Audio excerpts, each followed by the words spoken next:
M-S-T सी-ई-टीचे registration हे आता चालू झालेले आहे. तुम्हाला जर एम-एस-टी सी-ई-टीसाठी रजिस्ट्रेशन हे जर करायचं असेल तर या व्हिडिओमध्ये आपण स्टेप बाय स्टेप प्रोसेस सांगणार आहोत की एम-एस-टी सी-ई-टीसाठी रजिस्ट्रेशन हे कसं करायचं आहे. तुम्हाला पी-सी-बी ग्रुपसाठी करायचं असेल, पी-सी-एम ग्रुपसाठी करायचं असेल किंवा जनरल ग्रुपसाठी करायचं असेल तर या व्हिडिओमध्ये आपण पूर्ण स्टेप बाय स्टेप प्रोसेस ही सांगणार आहोत व तसेच इथून पुढील ऍडमिशन प्रोसेसवर देखील आपण व्हिडिओ टाकणार आहोत. तुम्ही जर चॅनलवर नवीन असाल तर चॅनलला सबस्क्राईब करा व तसेच आपल्या व्हॉट्सअप व टेलिग्राम ग्रुपला जॉईन करा. चला तर आता या व्हिडिओमध्ये आपण एम-एस-टी सी-ई-टी साठी कसं रजिस्ट्रेशन करायचं ते इथे बघणार आहोत.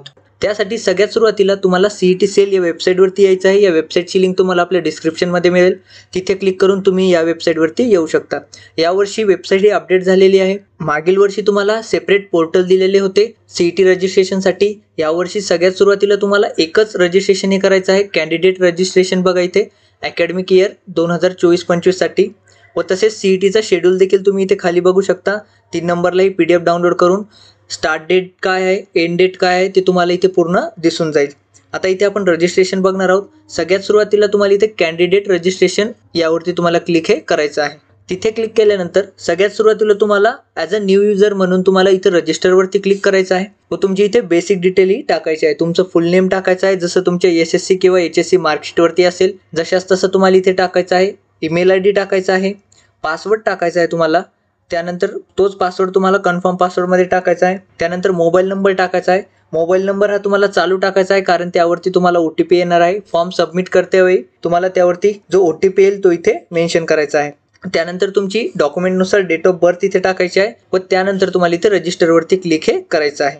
रजिस्टरवरती क्लिक केल्यानंतर तुम्हाला अशी विंडो दिसेल. यामध्ये आता तुम्हाला पुन्हा तुमची पर्सनल डिटेल इथे भरायची आहे. जी युजरची इन्फॉर्मेशन आहे ती तुम्हाला इथे भरायची आहे. सगळ्यात सुरुवातीला तुम्हाला फादर नेम टाकायचा आहे. इथे बघा फक्त फर्स्ट नेम टाकायचं आहे फादरचं. त्यानंतर मदर नेम टाकायचं आहे. ते देखील फर्स्ट नेम इथे टाकायचं आहे.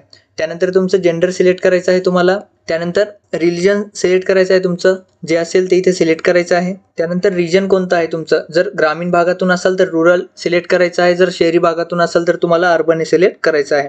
त्यानंतर तुम्हाला इथे तुमची मदर टंग निवडायची आहे. मराठी असेल, हिंदी असेल, जे असेल ती तुम्हाला इथे सिलेक्ट ही करायची आहे. नॅशनॅलिटी ऑटोमॅटिक सिलेक्ट असेल. तुम्हाला ॲन्युअल इन्कम ही सिलेक्ट करायची आहे. जे ॲन्युअल इन्कम असेल 0 ते 15,000 असेल, 15 ते 50,000 असेल, जी असेल ती तुम्हाला इथे सिलेक्ट ही करायची आहे. त्यानंतर मॅरिटल स्टेटस हे टाकायचं आहे.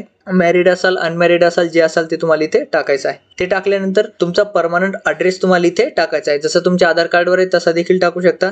तुम्हाला जो टाकायचा आहे तुम्ही इथे टाकू शकता. त्यानंतर वरती पूर्ण ॲड्रेस भरल्यानंतर लास्टला इथे मोबाईल नंबर देखील हे टाकायचा आहे तुम्हाला. त्यानंतर जर तुमचा परमनंट ॲड्रेस आणि सध्याचा ॲड्रेस सेम असेल तर तुम्हाला चेकबॉक्सवरती क्लिक करायचं आहे.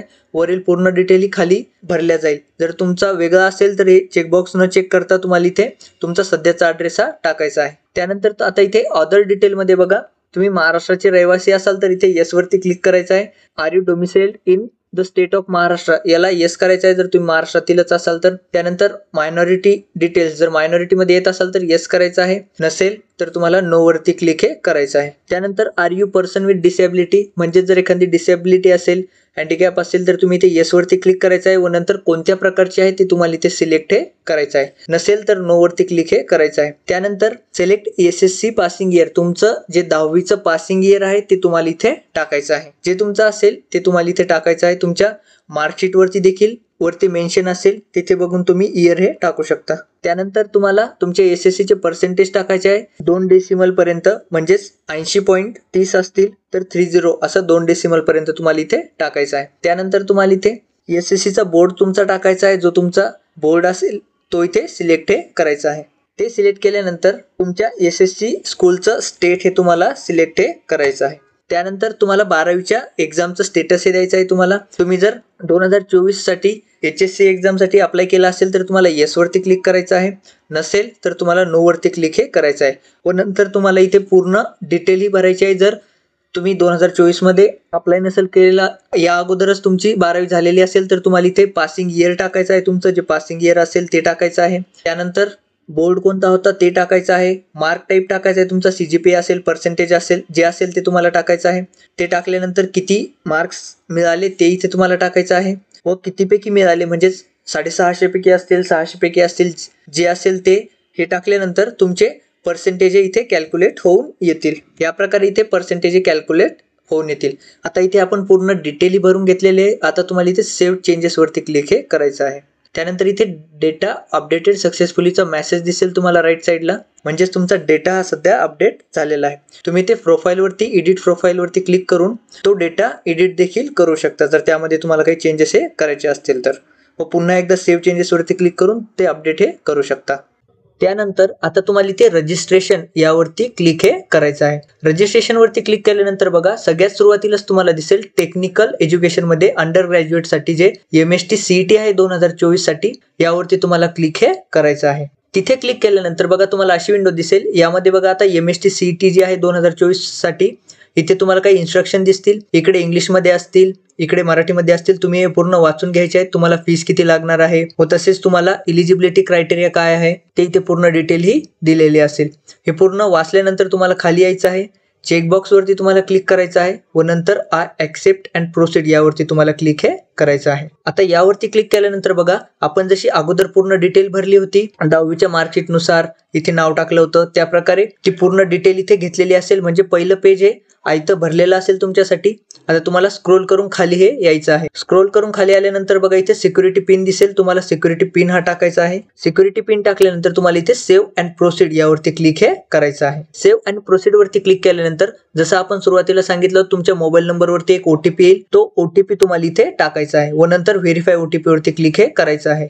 व्हेरीफाय OTP वरती क्लिक केल्यानंतर तुमचा ऍप्लिकेशन नंबर हा जनरेट झालेला असेल व तसेच तुमच्या मोबाईल व व्हॉट्सअप नंबरवर देखील तुम्हाला हा ऍप्लिकेशन नंबर आलेला असेल. आता तुम्हाला इथे प्रोसीड वरती क्लिक हे करायचं आहे. प्रोसीड वरती क्लिक केल्यानंतर बघा तुम्हाला अशी विंडो दिसेल. इथे तुमचा your application form is incomplete असं स्टेटस दिसेल. इथे तुम्हाला आता पूर्ण ऍप्लिकेशन फॉर्म हे कम्प्लीट करून घ्यायचं आहे. तुमच्या पूर्ण ऍप्लिकेशनच्या 9 स्टेप आहेत. इथे बघा पहिली स्टेप ही कम्प्लीट दिसत आहे. तसे तुम्हाला 9च्या 9 स्टेप ह्या कम्प्लीट करून घ्यायच्या आहेत. तेव्हाच तुमचा फॉर्म हा कम्प्लीट होणार आहे.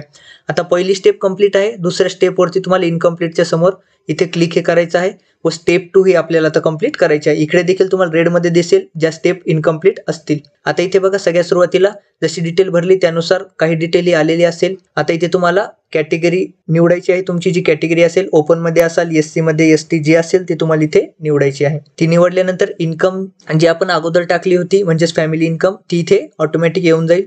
त्यानंतर आपण EWS आहात का, जर असाल तर तुम्हाला येस करायचं आहे व त्यानंतर तुम्हाला तुमच्या EWSच्या सर्टिफिकेटचा स्टेटस द्यायचा आहे. अवेलेबल आहे किंवा अप्लाय केले बट मिळालं नाही, या दोन्हीपैकी एक स्टेटस हे तुम्हाला निवडायचं आहे. नसेल तर तुम्हाला इथे नो वरती क्लिक हे करायचं आहे. त्यानंतर तुम्हाला तुमच्या कास्टचं नेम इथे लिहायचं आहे. त्यानंतर डिसेबिलिटीची डिटेल ही ऑटोमॅटिक भरलेली असेल व तसेच मायनॉरिटीची डिटेल देखील ऑटोमॅटिक भरलेली असेल. तुम्हाला इथे तुम्ही अनाथ आहात का याबद्दल डिटेल द्यायचे असाल तर येस करायचं आहे, नसाल तर नो वरती तुम्हाला क्लिक हे करायचं आहे व नंतर सेव्ह अँड प्रोसीड वरती क्लिक हे करायचं आहे. त्यानंतर तुम्हाला इथे क्वालिफिकेशन डिटेल दिसेल. आपण इथे 10वीचं उत्तीर्ण होण्याचं वर्ष टाकलं होतं व तसेच पर्सेंटेज टाकले होते, स्टेट हे निवडलेलं होतं. ही डिटेल ऑटोमॅटिक फिल झालेली असेल व त्याच प्रकारे 12वीची डिटेल देखील ऑटोमॅटिक फिल झालेली असेल. जशी आपण अगोदर टाकली होती तीच डिटेल इथे फिल झालेली असेल. जर तुम्ही 2024 मध्ये परीक्षा देत असाल, जर इथे येस क्लिक केलं असेल तर तुमचं येस क्लिक केलेलं असेल. मी नो क्लिक केलं होतं त्यामुळे इथे या प्रकारे डेटा हा दिसत आहे.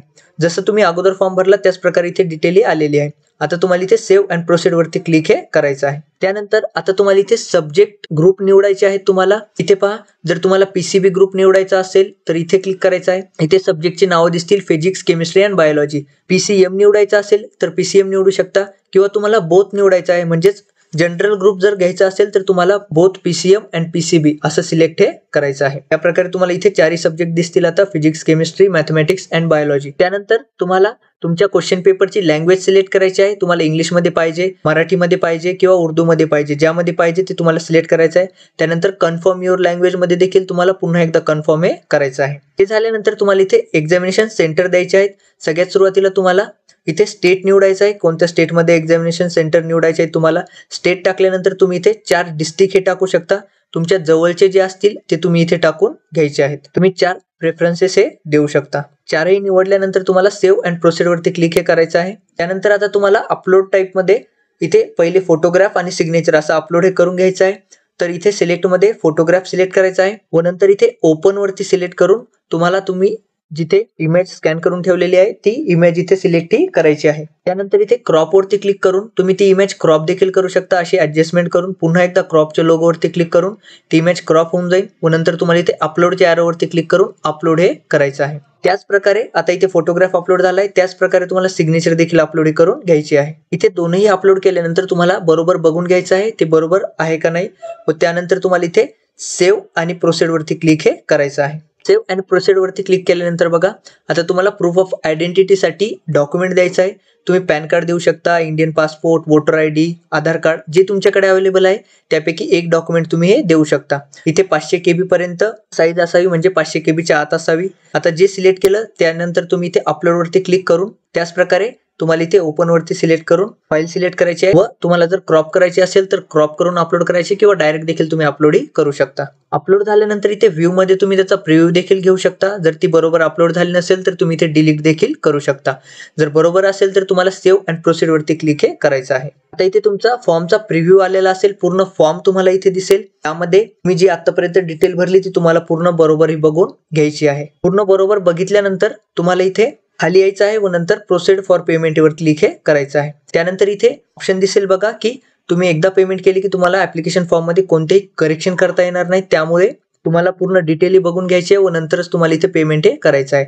आता जर सगळी डिटेल बरोबर असेल तर तुम्हाला येस वरती क्लिक करायचं आहे व तुम्ही जसा ग्रुप निवडला, जशी तुमची कास्ट कॅटेगरी असेल त्यानुसार तुमची इथे फीस येईल व तुम्हाला इथे स्क्रोल करून खाली यायचं आहे व चेकबॉक्स वरती क्लिक करून प्रोसीड टू पेमेंट वरती क्लिक हे करायचं आहे. व त्यानंतर इथे टर्म अँड कंडिशन वरती ऍग्री करायचं आहे. तुम्हाला ह्या इथे देखील सिलेक्ट करायचं आहे. इथे इन्स्ट्रक्शन येतील व नंतर प्रोसीड वरती क्लिक करून पुन्हा एकदा ओके वरती क्लिक हे तुम्हाला करायचं आहे. त्यानंतर आता तुम्हाला UPI ने, कार्डने, नेट बँकिंगने ज्याने तुम्हाला पेमेंट करायची आहे त्याने तुम्हाला पेमेंट ही कंप्लीट करून तुमची घ्यायची आहे. पेमेंट कंप्लीट केल्यानंतर तुम्हाला इथे प्रिंट ऍप्लिकेशन फॉर्म वरती क्लिक करून तुमच्या ऍप्लिकेशनची फॉर्मची प्रिंट ही काढून घ्यायची आहे. या प्रकारे तुम्ही तुमचा ऍप्लिकेशन फॉर्म कंप्लीट करू शकता. यामध्ये जर तुम्हाला काही अडचण असेल तर तुम्ही व्हॉट्सअप किंवा टेलिग्राम ग्रुपवरती विचारू शकता. या प्रकारचे व्हिडिओ आणखी पाहण्यासाठी आपल्या चॅनलला सबस्क्राईब करा व तसेच आपल्या मित्रांना देखील शेअर करा.